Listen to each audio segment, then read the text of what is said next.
आप सभी को जय मसीह की। Praise the Lord. मेरे प्रियो, आज आत्मिक जीवन में मजबूत होना हर मसीह को बहुत जरूरी है।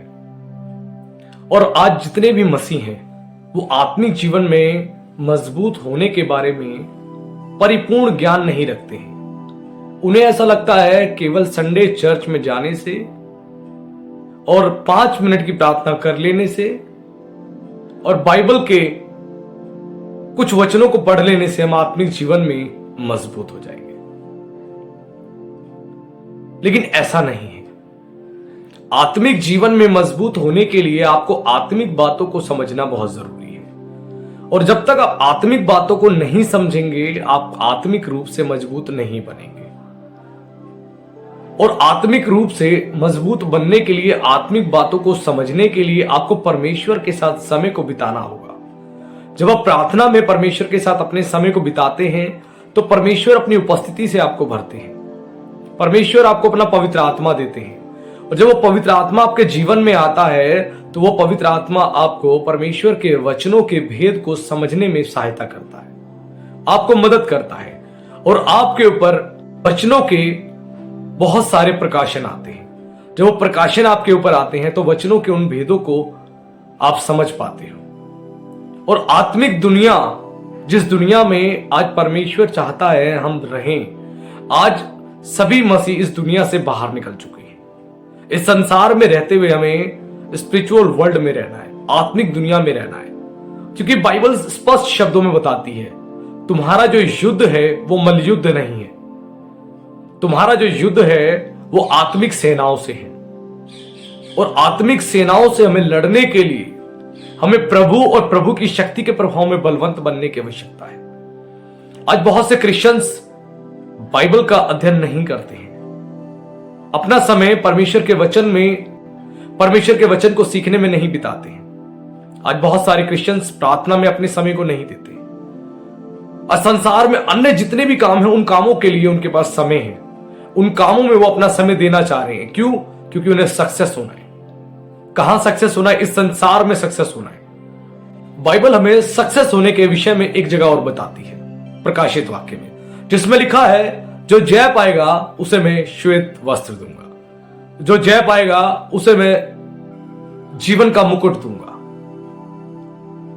जय पाने वालों के लिए परमेश्वर के पास बहुत सारे उपहार हैं। संसार में आप जय को प्राप्त करें और वो जय आपको परमेश्वर से दूर लेके चली जाए तो उस जय का कोई फायदा नहीं, उस सक्सेस का कोई फायदा नहीं।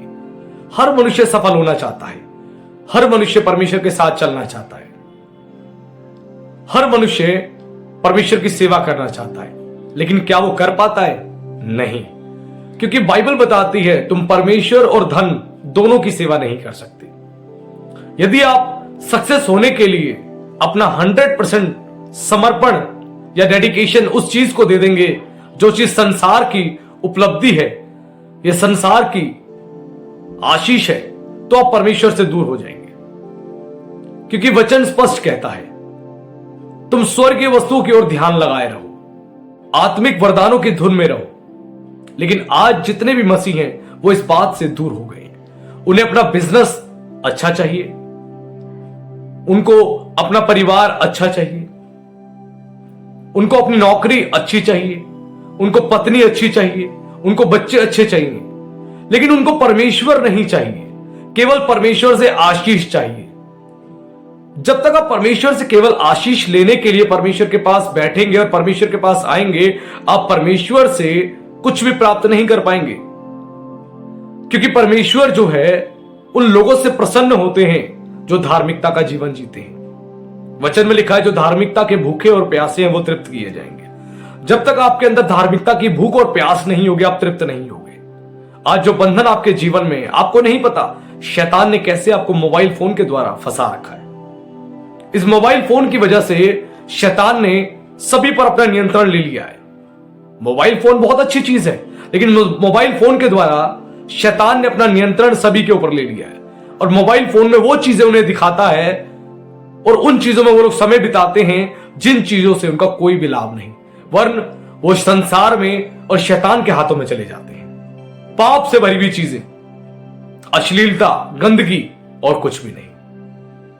आज हमें परमेश्वर की महिमा करनी है। आज हमें इस बात का ध्यान रखना है कि प्रभु यीशु मसीह ने आपके और मेरे लिए और समस्त मानव जाति के लिए अपना बेशकीमती लहू बहा दिया, ताकि सभी के पाप क्षमा हो और सभी के परमेश्वर ने दंड को अपने ऊपर ले लिया।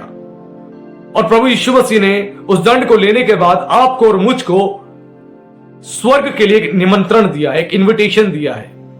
जब तक आप उस इनविटेशन को स्वीकार नहीं करेंगे, आप प्रभु के साथ नहीं चल सकते हैं। और वो इनविटेशन स्वीकार करने का अर्थ है, वचन में लिखा है कि मैं तेरे द्वार पे खड़ा होकर खटखटाता हूं, यदि तू मेरा शब्द सुनकर द्वार खोलेगा तो भीतर आके मैं तेरे साथ भोजन करूंगा। यानी प्रभु यीशु मसीह जब अपने वचन के माध्यम से या इस संदेश के माध्यम से आपसे जब बात कर रहे हैं, यदि आप प्रभु की बात को सुन रहे हैं, परमेश्वर के वचन को सुन रहे हैं और परमेश्वर के वचन पर आप मनन करके अपने मन को लगा रहे हैं, तो परमेश्वर आपको आशीष देंगे। आज भी मौका है आपके पास। संसार में शैतान आपको फंसाने जा रहा है, उससे बाहर निकल जाए, उससे बाहर निकल जाए, क्योंकि आज आवश्यकता है शैतान की चालों से बचने की। क्योंकि वचन में लिखा है वो बहेड़ी के जाल में फंसा लेता है। आज लोगों को वो फंसा रहा है, बहका के ले जा रहा है। मैं तुझे सफलता दिलाऊंगा, मैं तुझे सक्सेस बनाऊंगा। और मनुष्य उस सफलता पाने के लिए, उस सक्सेस होने के लिए वो हर काम करने को तैयार है जो बाइबल के अनुसार नहीं है, जो बाइबल के विपरीत है, जो बाइबल की इच्छा के विरुद्ध है, जो परमेश्वर की इच्छा है उसके विरुद्ध है। और आज मनुष्य परमेश्वर को और परमेश्वर की बातों को ठट्ठों में उड़ा रहा है। वचन में लिखा है धोखा ना खाओ, परमेश्वर ठट्ठों में नहीं उड़ाया जाता। यदि आज आप परमेश्वर को ठट्ठों में उड़ाएंगे तो आप परमेश्वर से कोई भी आशीष को नहीं रिसीव कर पाएंगे। वचन में लिखा है जब प्रभु यीशु मसीह आएंगे महिमा सहित अपने लोगों को लेने के लिए, तो बहुत से पास्टर्स कहेंगे, बहुत से विश्वासी कहेंगे कि प्रभु हमने तो तेरे नाम से दुष्ट आत्माएं निकाली, हमने तो तेरे नाम से सामर्थ के काम किए, हमने तो तेरे नाम से लोगों को चंगा किया, और तू हमें छोड़कर जा रहा है। तो प्रभु उनसे कहेंगे हे कुकर्म करने वालों, मैं तुम्हें नहीं जानता कि तुम कहां के हो। यदि आप परमेश्वर की इच्छा के साथ नहीं चल रहे हैं, भले ही आपके पास बहुत सारे दान हैं, परमेश्वर के बहुत सारे वरदान हैं, आप भले ही एक सेवक हैं, भले ही आप एक विश्वासी हैं, आप भले ही एक भविष्यवक्ता हैं, परमेश्वर का आत्मा आपके अंदर है, लेकिन उसके बावजूद भी आप पाप करते हैं, आप गलती करते हैं, तो आप परमेश्वर के साथ नहीं चल पाएंगे। इस गलत फहमी को मन से निकाल दीजिए कि मेरे अंदर वरदान है परमेश्वर के, मेरे अंदर आत्मा के फल हैं, मेरे अंदर परमेश्वर का आत्मा है, मुझे परमेश्वर इस्तेमाल करता है, मैं परमेश्वर का एक सेवक हूं, मैं एक भविष्यवक्ता हूं, मैं एक प्रचारक हूं, मैं प्रभु के साथ जाऊंगा। प्रभु के साथ केवल वो ही जाएंगे जो उसकी इच्छा पर चलते हैं और उसकी आज्ञा को मानते हैं। और प्रभु ने कहा मेरी आज्ञाएं कठिन नहीं है। यदि आप प्रभु यीशु मसीह की आज्ञाओं को मानेंगे तो आप उस पर चल पाएंगे।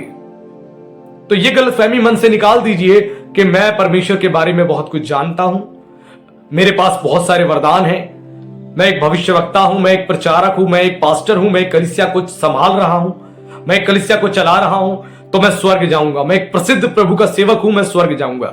यह गलतफहमी मन से निकाल दीजिए। परमेश्वर सभी का न्याय करेगा और वचन में लिखा है कि सेवकों का न्याय तो और कड़ाई के साथ होगा। यदि कोई भी सेवक आज परमेश्वर की इच्छा के विरुद्ध है या उसकी इच्छा के विपरीत चल रहा है, तो उसको अपने चाल चलन पे ध्यान रखने की आवश्यकता है। वो कैसी चाल चलता है उसको ध्यान देने की आवश्यकता है। ऐसा ना हो पौलुस ने जो कहा कि मैं औरों को प्रचार करके खुद ही किसी रीति से निकम्मा न ठहरूं। ऐसा ना हो कि आप दूसरों को तो प्रचार करें, दूसरों को तो बोले कि आप प्रार्थना करो, आप बाइबल पढ़ें, आप पाप ना करें और खुद आप पाप भरा जीवन जिए, तो आप खुद ही निकम्मे ठहरेंगे और आप परमेश्वर के साथ नहीं जा पाएंगे। परमेश्वर ने लोगों को अपना आत्मा दिया है और जब परमेश्वर अपना आत्मा देता है तो परमेश्वर का आत्मा आपको सही और गलत रास्ते पर चलने के लिए अपने आप ही बताता है कि यह रास्ता सही है, इस रास्ते पर चलो, यह रास्ता गलत है, इस रास्ते पर मत चलो। परमेश्वर ने मनुष्य को रोबोट नहीं बनाया है कि बहुतों को लगता है कि पवित्र आत्मा मेरे अंदर आ गया है या मैं परमेश्वर को जान चुका हूं तो मैं पाप नहीं करूंगा या मुझसे पाप नहीं होंगे। परमेश्वर ने हर एक को उसकी इच्छा के अनुसार उसको स्वतंत्र कर दिया है। कि तुम इस बात को जान चुके हो कि यह कार्य सही है, यह गलत है।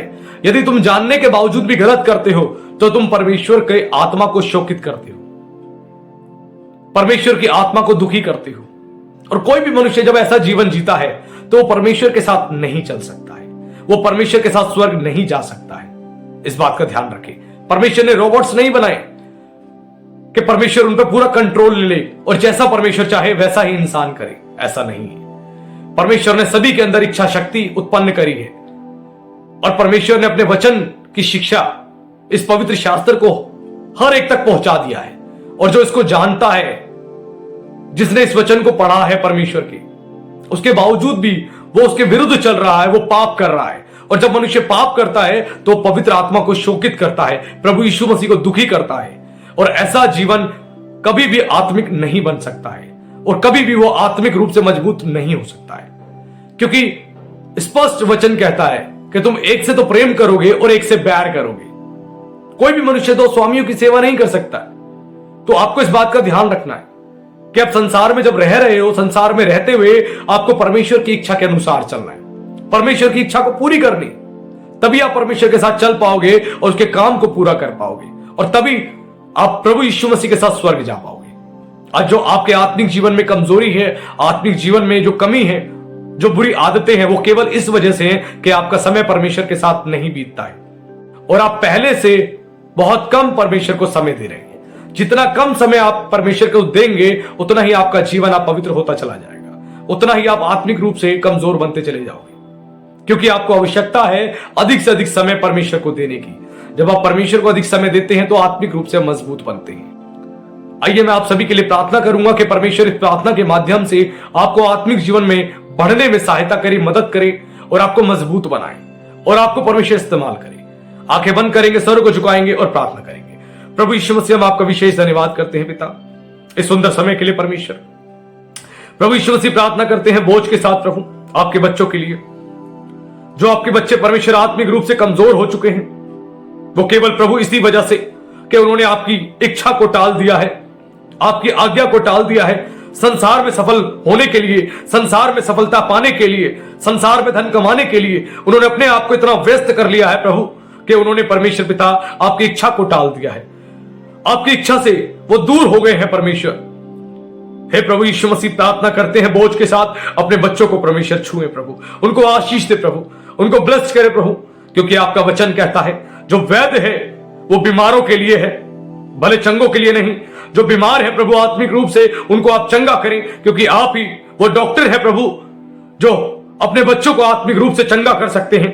हे पिता, अपने बच्चों को आत्मिक रूप से चंगा करे प्रभु, उनको चंगाई दे परमेश्वर। उनके आत्मिक जीवन में जो कमी है, जो आत्मिक जीवन में बुरी आदतें हैं प्रभु, उन सब को खत्म करे परमेश्वर, उनको मजबूत बनाए पिता। जितने रुकावटें, जितने बंधन, जितनी अंधकार की शक्तियां उनको परमेश्वर पिता आपसे दूर कर रही है प्रभु, उन सारी शक्तियों को यीशु हम आपके नाम से अधिकार के साथ डांटते हैं और सभी के जीवन से निकल जाने का आदेश देते हैं। इसी वक्त यीशु के नाम से सभी के जीवनों को छोड़ के निकल जाओ, इसी वक्त निकल जाओ यीशु मसीह के नाम से। प्रभु हम आपके नाम से आपके आत्मा का अभिषेक, आत्मा का सामर्थ प्रभु आपके बच्चों के लिए मांगते हैं प्रभु। सभी पर अपनी आत्मा का अभिषेक उड़ेल दे, आत्मा की सामर्थ उड़ेल दे और बच्चों को फिर से नया मन दे, नया आत्मा दे प्रभु जी, ताकि आपके बच्चे अधिक से अधिक आपको समय दे पाएं, आपके साथ चल पाएं प्रभु और आपकी महिमा हो परमेश्वर। हम आपका विशेष धन्यवाद करते हैं। आप अपने बच्चों को स्पर्श कर रहे हैं प्रभु, आपका पवित्र हाथ, आपका शक्तिशाली हाथ हे पिता आपके बच्चों के ऊपर आ चुका है। अपने बच्चों को अपनी आत्मा से भरे, आत्मा की सामर्थ से भरे, आत्मा के अभिषेक से भरे और फिर से प्रभु पहले से अधिक आपके बच्चे आपके साथ समय देने वाले बने और आपकी महिमा हो प्रभु। आपका विशेष धन्यवाद करते हैं। आपने अपने बच्चों को छुआ और स्पर्श किया पिता, आपका विशेष धन्यवाद। सभी को हम आपके हाथों में सौंपते हैं। विशेष सभी को आशीष देना पिताजी, ताकि आपकी महिमा हो। सभी को आपके लहू में सील करते हैं, आपके पवित्र हाथों में सौंपते हैं और इस प्रार्थना को हम जीवित सामर्थी परमेश्वर मसीह यीशु के नाम से मांगते हैं, आमीन। गॉड ब्लेस यू मेरे प्रियो। आपको परमेश्वर आशीष देने जा रहे हैं, आपको ब्लेस करने जा रहे हैं और प्रभु ने इस प्रार्थना के माध्यम से आप सभी को आशीषित किया है। आप प्रभु की महिमा करें, प्रशंसा करें और अपने समय को परमेश्वर को दें, ताकि परमेश्वर आपके जीवन को इस्तेमाल करे और आपको आगे बढ़ाए। God bless you. प्रभु आप सभी को आशीष दे। सभी को जय मसीह।